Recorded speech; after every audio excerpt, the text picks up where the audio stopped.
কাল না অফিস থেকে বাড়ি ফেরার সময় দেখলাম এই অলকানন্দা গাছের ডালগুলো কাটিং করে কেউ ফেলে গেছে রাস্তার ধারে।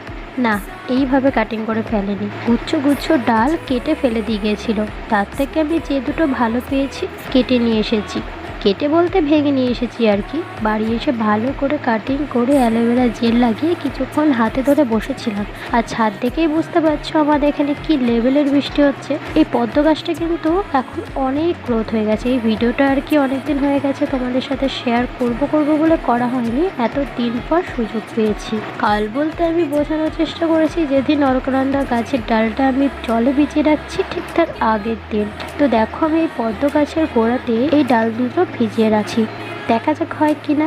আর জলে গাছের কাটিং বসালে না খুব তাড়াতাড়ি গ্রোথ হয়, তার মধ্যে আবার বর্ষাকাল, বুঝতেই পারছো গ্রোথ আরো তাড়াতাড়ি। এইবার দেখবার পালা কারোর ফেলে দেওয়া জিনিস আমার বাড়িতে সৌন্দর্য বাড়ায় কিনা।